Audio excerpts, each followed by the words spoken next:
Velkommen til.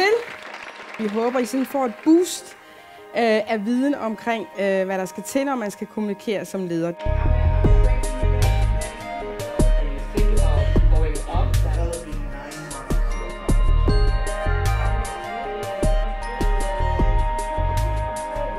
Stille nogle af de der lidt frække spørgsmål, som får en til at reflektere. Det vi stifter bekendtskab med her er jo forskellige typer af ledere, der har succes.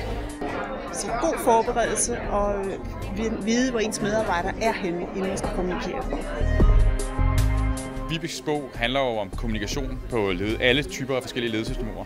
Og det kan vi jo bruge som inspirationskilde til at få vores folk til at få forskellige perspektiver på deres kommunikation i dagligdagen, og sige noget om, hvor vigtig kommunikation er som ledelsesværktøj.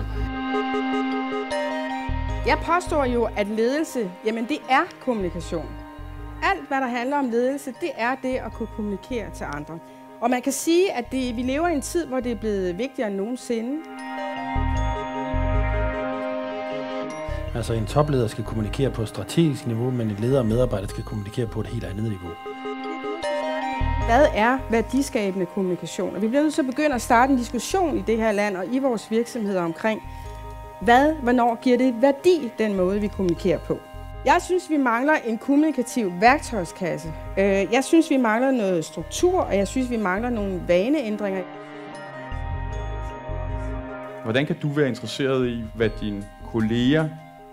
hvordan du gør dine kolleger til en succes? Hvordan kan jeg gøre mine ledere til de bedste, de kan være? Og vi skal også ture og tage imod medarbejdere, rekruttere medarbejdere, som simpelthen siger os imod som ledere, selvom det ikke er særlig ret.